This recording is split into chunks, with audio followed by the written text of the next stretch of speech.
So when she finally came, they're like, yo, at least we know now that she's not AI. I'm gonna miss the fridge, dog. Yeah, it's where I'm going next doesn't have a fridge. Have a microwave, but they don't have a fridge. So Disputed pods. Disputed pods. You want to see disputed pods? Disputed pods. Disputed pods.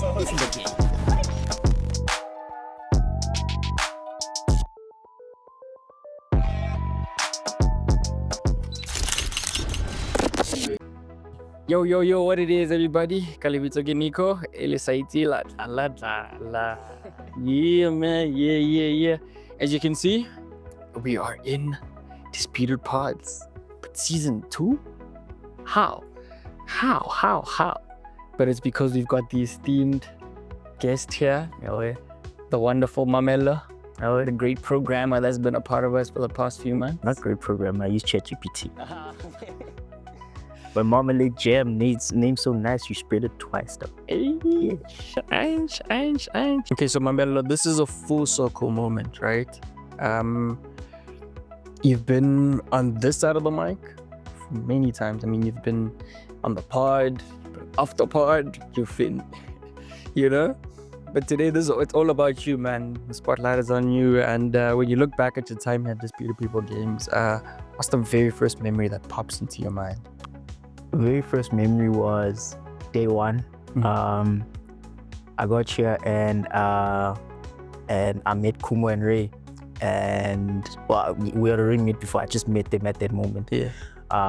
And we all applied for our studios. Both applied for a similar funding opportunity. So our first interaction before anything was, hey, have you gotten any feedback? Because we were waiting about like the results of like who's gonna get the funding or not. So like it was like all of us anxious together, like I don't think that's normal, dog. I don't think that's normal of like coming to a new job. Hey, yeah, but already this is like anticipation. We're asking about other things, dog. Have you? And we were like kind of on the same. I'm an employee, but like we're asking questions like about on the same level type. On the same level type of situation. Yeah, that was interesting. That was your first day. Yeah, that was day one. Damn. Okay. Going further into our interview, let's test your gamer instincts. So if you had to build your dream dev team using video game characters only, right? Who's on your squad and what game are you making? So video game characters as devs. Okay. Or what kind of mechanics would you take from the characters? Nah, let's make the characters the devs. Yeah. I'm taking Mario.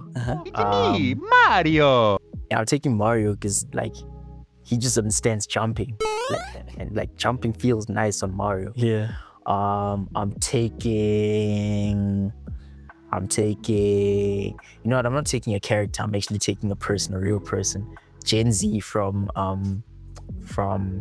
what's the studio that makes, from Supergiant. Oh. She, her art is dope, dog. And then who else am I taking? I'm taking that Journey character because like the movement is just nice. Like they just understand like how good, satisfying movement she feels. Yeah. Okay. And what game are you making? These three devs. With these three devs. What kind of? Just a, you know what, like a rhythm-based game actually, like Jet Set Radio vibes, like a platformer, but with that ambient vibe of like journey and just like move around, calm. Yeah. Okay. I hear you. So, I mean, you've been the programmer behind projects like, Kamani, the Line of Summer. Assistant programmer. Hyperstar Fury. Yeah. Amongst other titles that you've worked on during your time here. Yeah. So, what project taught you the most, and which one left you with the weirdest bug story? Wait, this bug story is funny. Project that taught me the most was probably Hyperstar Fury. Like everything just clicked with that game. I think, but also I think because it was just me and Gift working on it for a longer time. Everybody else was gone to Cape Town, so we had more now there here. You know, Okay. like, So you had creative freedom. yeah, we did, but I'll choose Cape Town also. So, but yeah, I started. It's more the lessons from other games. We started learning. I started learning stuff about avoiding spaghetti code. So it's called like event systems, and it's dope because I never understood it. I just see it in videos, and Gift explained it to me like in DSK terms. Like you just got the whiteboard there, and it's like, okay, player gets injured, nah, what happens after, and then this. There's a whole diagram. So I learned a lot from that project. But two dope things. I made a character customizer in the previous game.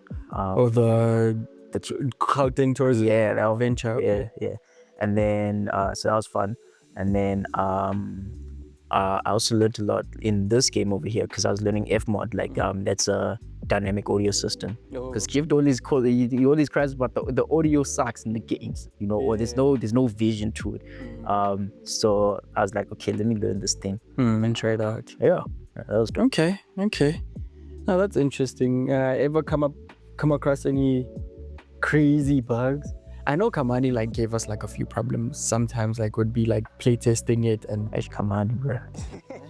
I want a gang, but well, for me now, like I came here and everything was I was just learning from the previous programmers stuff. So I wasn't really I didn't understand for the majority of the time. And I'm just figuring stuff out.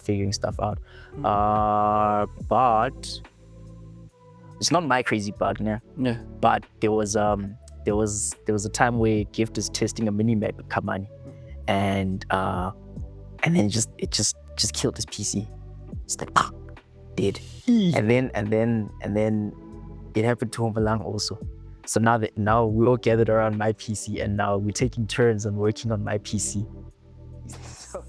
So that was it. Yeah, mini maps are wild, bro. You see the if down the wrong way. Yeah, they'll fry your PC, Yeah, bro. Okay. Yeah. So let's talk a little bit about the Gauteng tourism adventure for a second, right? Oh, yeah. Hey, I told you. Mhm. You guys wanted GTA, so where to give you GTA Pitor. Yeah, it was definitely bad. Here it comes. So let's talk a little bit about the Gauteng tourism adventure, right? What do you think could go into improving that game and making it like a full game, or a game that's attractive to the audience that we're trying to give it to? Making it a full game would be one, making a loop that just caters to a specific target audience. Two would be but blue sky. This is blue sky, like augmented reality type situations like Pokemon Go. That encourages people to actually like go outside and they get rewarded. So like maybe if I get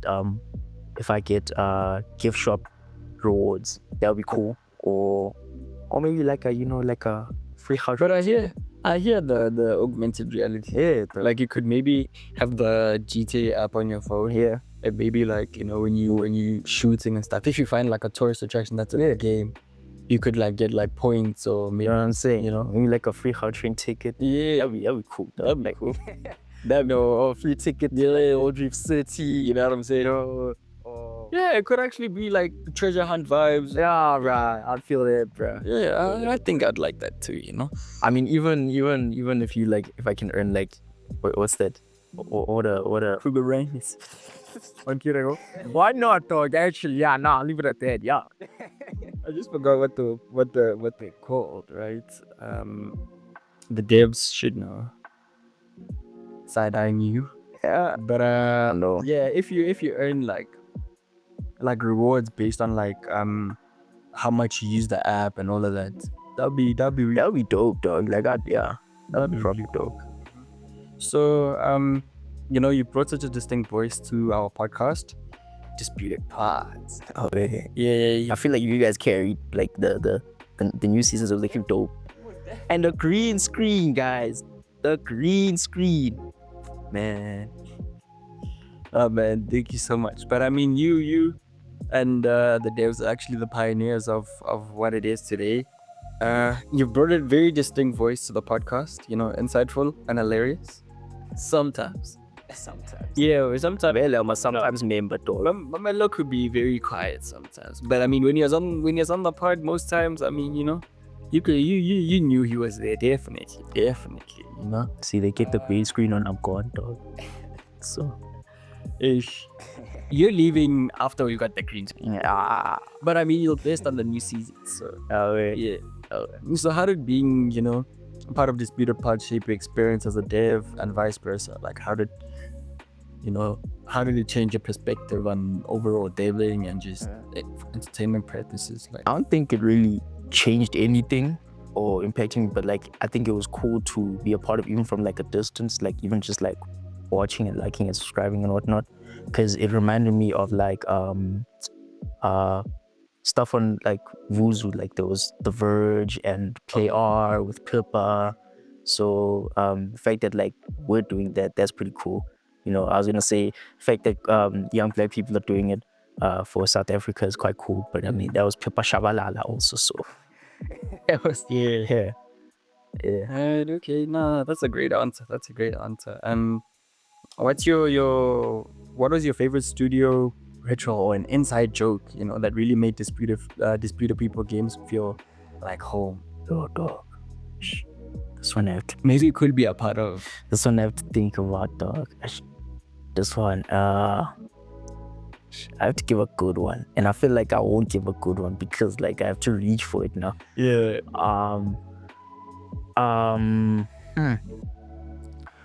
Okay. Yeah. When we were getting new artists, like we got this great artist Nicole, right?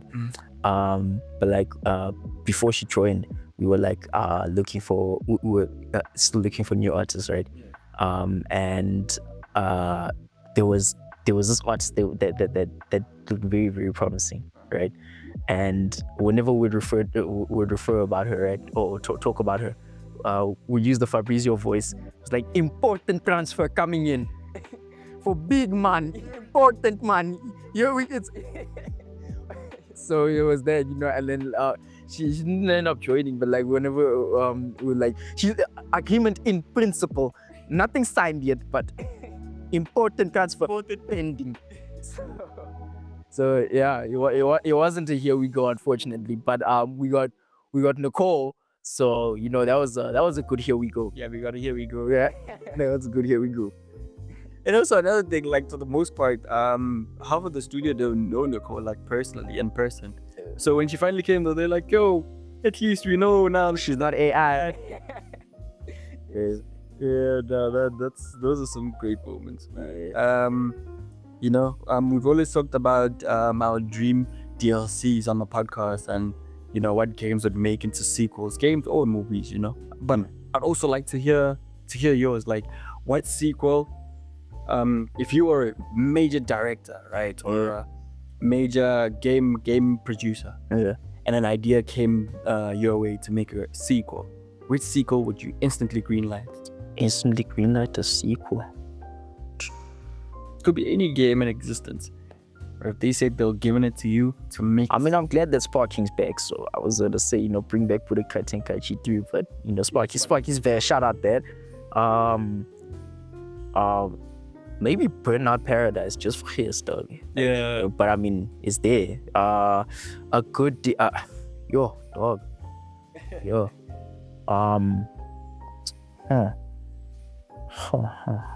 Good DLC. Mm-hmm. Yo, dog. A good DLC. Or a sequel. Or a sequel. So if they said they were making a remake of like Pac-Man. That's not Pac-Man. We're not bringing that back. Oh yes, I know exactly what. There's this game by Nintendo called Arms. okay. Yeah, I'll bring that back. Yeah, you like, because it's like, dog, you're actually moving around your arms there. My first job ever. They had a Switch there, and during the first weeks, it was just like an orientation thing. So like I'd wait for my dad to pick me up, and then during that time, I just play Arms, dog, like until he came, bruh. Like dog, that game survived. Nintendo Arms. Definitely. Okay. Last question.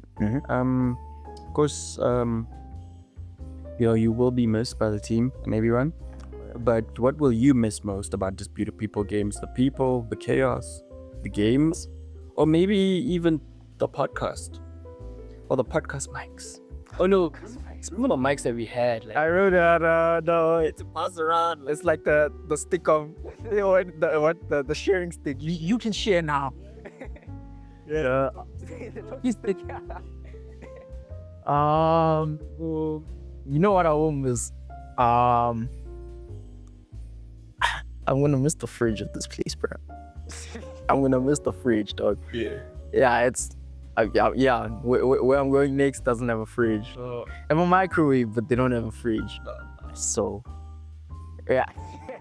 So where can folks follow Mamello's next adventure? Check out Fate Cook Studios. Check out what we make. There's gonna be exciting things coming up. Fate Cook as in Likuenya. Oh, you know what I'm actually gonna miss, actually, dog? There's a lady that buys scones from like up the road from here, dog. Bruh, her scones are made with love, dog. Nobody else I'm not gonna find that anywhere else, bruh. People just make scones for here, bruh, these days, bruh. So I'm gonna miss there for sure. Oh man, definitely. Oh man, it was very nice chatting with you. You know, the last time here on Disputed Pods, or Disputed Pods-ish. Pods-ish. I mean, the thing is here still. Yeah, so I guess it's not official because we have the green screen because you don't even listen to I paid it, bro. Good luck with your future endeavors. We look forward to meeting again. In the game circle in South Africa is still quite young and quite small, you know, so we're definitely bound to meet again. Yeah. You're not moving to a whole new different planets. Nah. And the gaming circle here, they like each other. Yeah, of course. You know, there's love amongst all of us. So looking forward to having you back on my pod as a guest. Yeah. Maybe letting us in on what Fit Cook is doing, even, you know, a few months later. Simply, you know. Yeah. But in closing, you know, I just want to say thanks. You know, also my time around you has been helpful greatly, you know. Just my talks with you sometimes put my mind at ease, and yeah, from the whole team at large, we just say thank you and good luck. Thank you, dog. Alright. Tell the people that wait to subscribe, you know. It's Disputed People Games, guys. Disputed People Game. But we'll tell you where you can find us. You can find Disputed People Games on YouTube. You can find them on Instagram. You can find them on check the itch page. Actually, check out the itch page. You know, SoundCloud for game devs is important. So check out the itch page for real. Yeah, definitely. Thank you so much for tuning in, guys. Away. Away.